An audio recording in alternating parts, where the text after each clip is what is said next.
Hi, I'm Trevor Blumenau with Voodoo Robotics. Hey, I just wanted to talk to you today about your turbo. We offer two different types of turbos. One is our regular turbo, here you can see, and the other is our Power over Ethernet turbo, which I have running over here. And this has an integrated touch display in it, and of course we're running it only over Ethernet. Very, very useful to hook it up this way. That way you don't have to run power. And this also provides you display in your warehouse. So these are definitely worth investigating. Turbo Power over Ethernet. The idea behind the turbo is that you have to configure it with a few small pieces of information before you can deploy it. And so turbo comes with regular ports that you would see on a typical PC. You've got a Ethernet port here. You've got a HDMI port for a monitor. You've got power, and of course it comes with a wall adapter for power. And then, of course, it's got a USB port for a keyboard, and then a couple more USB ports on the side for mouse, that kind of thing. So the idea is that you're going to plug those devices into the turbo, get it configured, and then once it's configured, you can then hang the turbo on the wall in your warehouse, that kind of thing. Now, when you're configuring the turbo, I want to go through the GUI that you'll see in the display. Now, of course, if you've got the turbo PoE, with a built-in display, you'll see a very similar interface.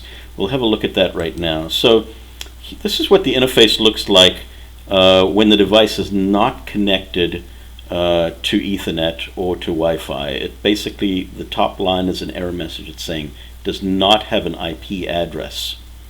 So let's simulate a connection over here of a Ethernet plugin, and you can see that it went from server question mark to no DB, and then now that no DB sign is going to go away in a second.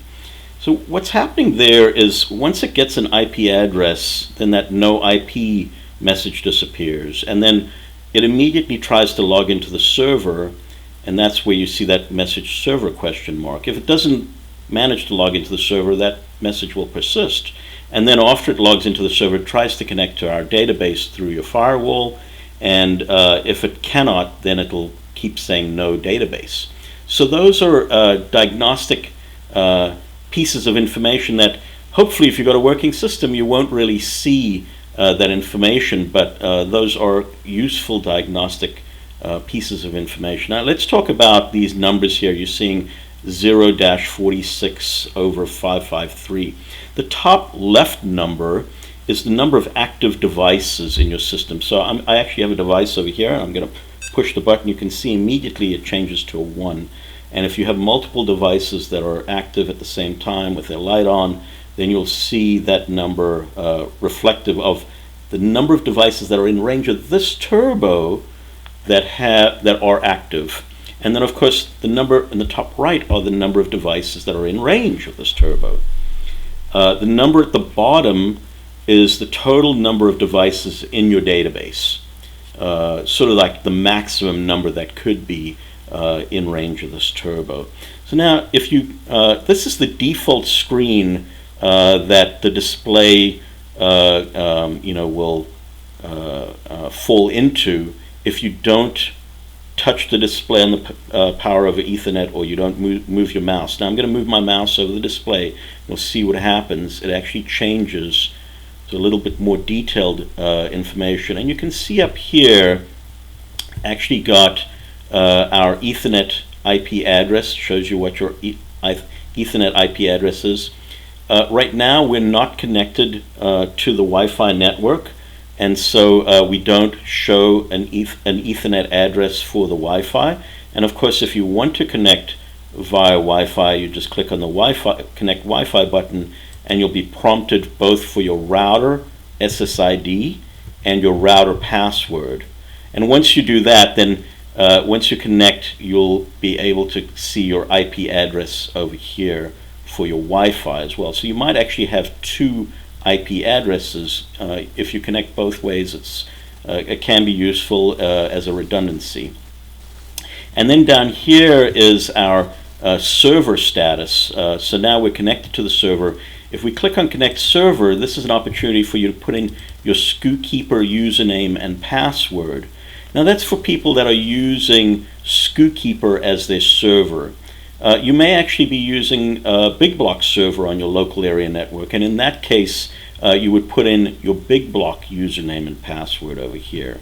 And then you would have to put in the address of the endpoint for your Big Block server over here. If you are doing that, please give us a call or send us an email at support@voodoorobotics.com. We can give you some assistance as what to fill in this field over here. In most cases, if you're just running a starter kit or something like that, you can just leave this field as the default or leave it empty either way.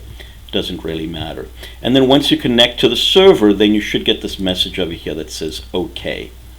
And then similarly, right after you get that OK, you should get a database message that's saying that the database connection is OK as well.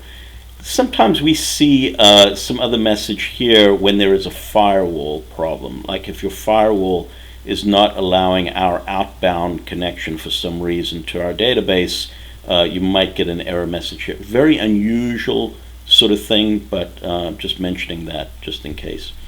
And of course the last database update, this is just a timestamp of the last communication that was received from the database. Can be useful for debugging information. Again, this is the total number of devices that you can see. This was the number at the bottom of the earlier screen that I was showing you, and this is the number top right corner of the earlier screen that I was showing you. Now this is the last active device. Notice that this is a button. This is very interesting. So if I take a device here, I've got one in my hand, and when I push this button, you can see immediately that changes, and then I can select that device at the top of the list. So notice it's a reverse chronological list there of all the devices.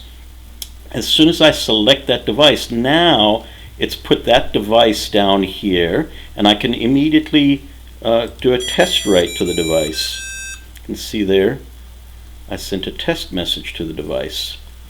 So very useful for debugging. Notice I didn't have to fill in any device IDs myself. You can fill in a device ID down here if you wanted to, but really all you need to do is just push the button and it'll appear in this reverse chronological list over here as the last item in the list. Notice there's another item that's been filled in there now. So let's push the button again. You can see how it pops up. And notice when there's another item in this list over here, even though that gets repopulated, only when you select it, then it gives you the selection down here, see? So this selected device pertains to all of this information that you see in the second column over here. So this device, EC1A6, is assigned to location 1, area Trev area. It's running firmware 56. This is the antenna strength. Notice this antenna strength is in dBm. It's minus 50 dBm or so, something like that, which is greater than the minus 80 dBm cutoff that you see over here. So in other words, it's one of these 46 devices in the list because its value is greater than minus 80 dBm.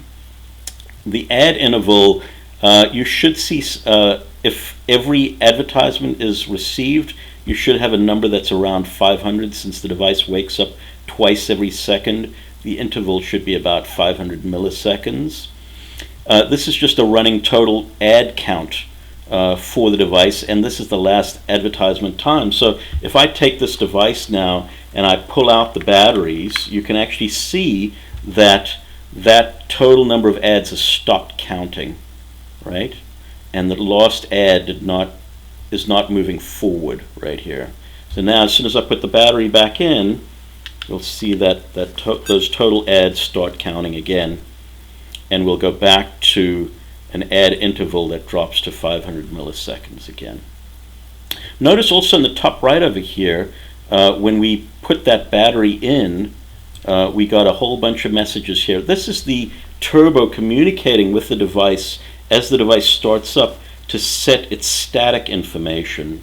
We'll talk about that, the static information, in another video. Basically, that's the display that is on the device when it's not being used in a pick-to-light or put-to-light mode. Down here is the state of the acknowledgement, and then device DC, DBDC, device FS, and DBFS. These are just protocol pieces of information. I don't think they'll be that useful to you. Sometimes they can be useful for debug. The voltage is right here of the device, so it's going to show you the same voltage that should be on the display of the device. Whether it's active or not, when you push the button, notice that the active will change to on. And then the uptime hours. Uptime hours can be very useful information because, you know, if a device is resetting itself for some reason, if it's misbehaving, those uptime hours will be very low. Typically, you want to see a large number of uptime hours for a device, as long as you haven't replaced the battery or something like that recently. And then, of course, if the temperature is enabled on that device, you'll see the temperature in degrees Celsius here. The running log on the right side over here, again, if I push the button, you can see, you know, each transaction, or let's do a test write to the device. You can see the actual test. And these are timestamps, so you can actually see how, you know, in that case, the write took almost 400 milliseconds, about 4/10 of a second right there. So that's the basics of the GUI on the Turbo. We hope that you are able to install this very easily and have success with it. If you are struggling, please don't struggle. Send us an email at support@voodoorobotics.com or give us a call. We're available all the time to answer your questions. These things shouldn't be difficult to install. We try to make it as easy as possible. And so if you are having any problems at all, please don't hesitate to contact us.